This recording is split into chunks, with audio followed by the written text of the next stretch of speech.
Okay, so um, next I want to discuss one of the founders, or initial contributors to this kind of body of research and theoretical knowledge that we call modernization theory. So this is going to be a discussion of the work of Walt Rostow, who published or authored, sorry, a text that was published in 1960 called The Stages of Economic Growth, an Anti-Communist Manifesto. So just a bit of background here, and of course the title might tell you a bit about the ideological orientation of Rostow.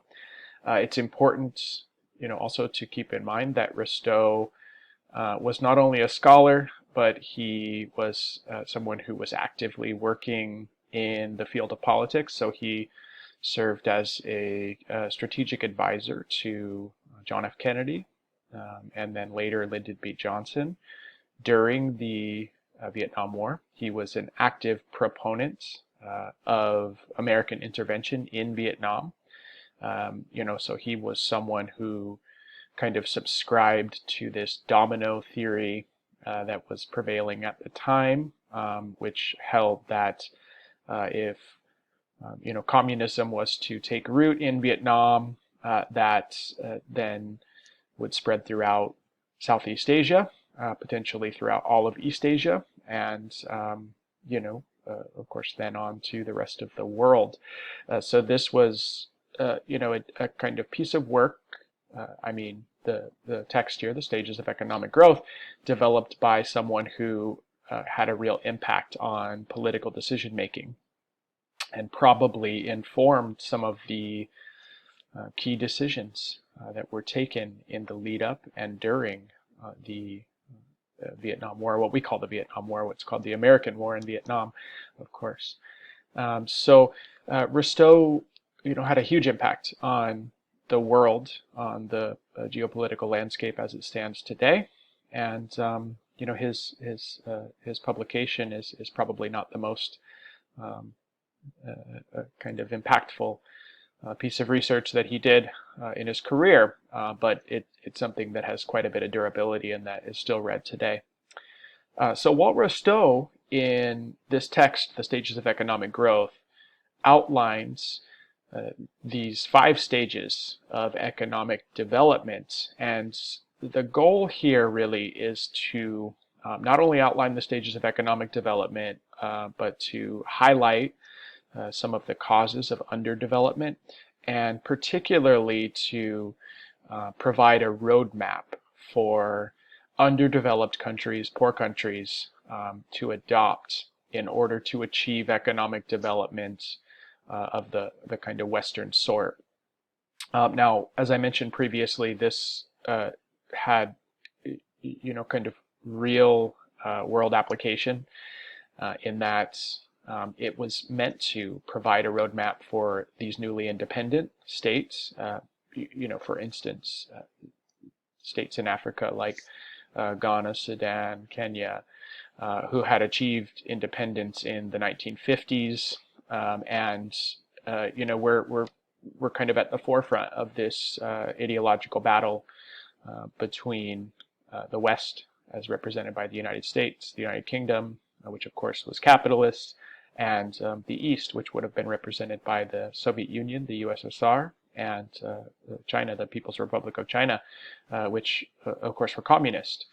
And so this was, not only meant to promote economic development or provide a roadmap to promote economic development for poor countries, but it was meant to bring those newly independent states, we might call them non-aligned states or third world states, into alignment with the West, into the capitalist sphere of influence. So the first stage of development, according to Rostow, is called the traditional stage. The traditional stage is a stage that the poorest countries in the world occupy. This stage of development probably still exists today in many parts of the world, but disproportionately in sub-Saharan Africa and South Asia, Central Asia as well. And the traditional stage of development is really a kind of subsistence, economy. So we don't see a lot of food surpluses. There's not much mechanization, if any at all. There may not even be a cash system to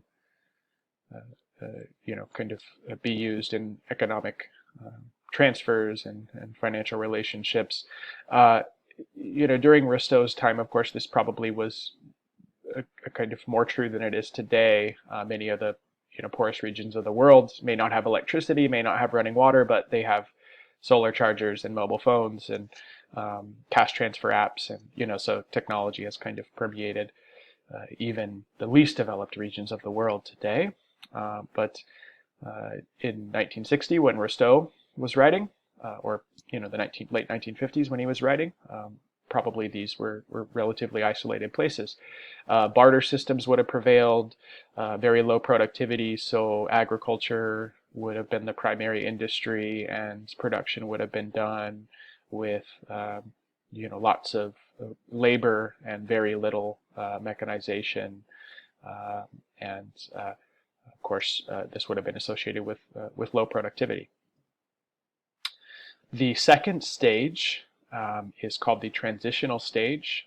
This happens when traditional nations start to develop a bit for whatever reason, potentially the development of maybe a kind of internal elite entrepreneurial class, or potentially as a result of external stimuli, so investments. Foreign direct investment would be maybe one of those. And the transitional stage involves greater role specialization.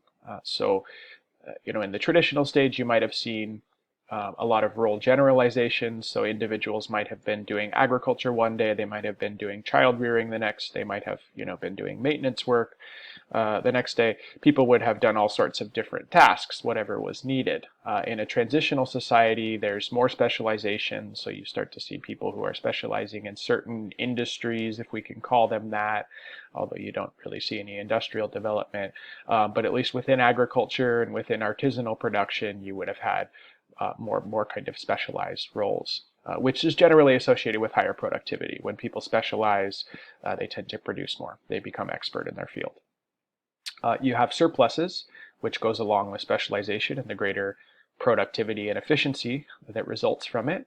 So agricultural surpluses, maybe surpluses of artisanal goods that can be, then traded with neighboring communities in order to increase capital development and capital accumulation.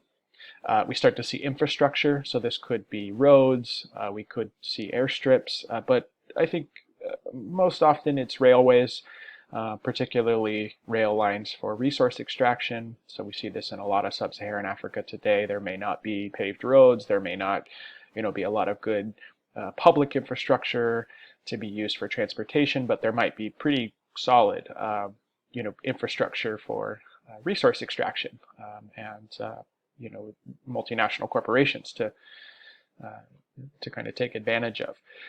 Transitional societies, you start to see banking develop. So we're not saying necessarily that you're going to have a Chase Bank branch, or a Wells Fargo, or HIBC, or some major kind of multinational banking conglomerate, but you start to see local banking develop. Education begins to shift from more traditional or religious education to secular education, and you begin to see this emerging kind of indigenous entrepreneurial class. So along with that kind of capital accumulation and capital formation, you start to see people from the community making investments in the community.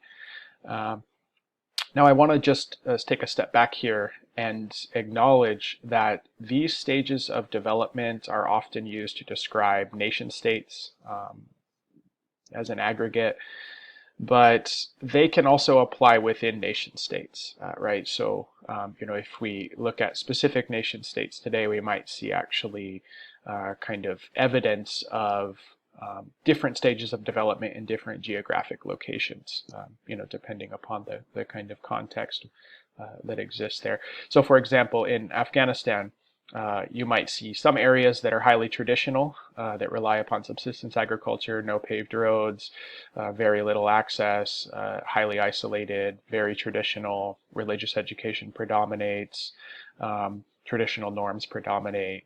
And so it looks a lot like this traditional model. You might see other places, that are more transitional, that have moved towards secular education, maybe moving away from religious education, traditional education. You start to see banking and entrepreneurial class, maybe lots of foreign investment. And then you see other places, say Kabul, for instance, that are even more developed, the transitional stage.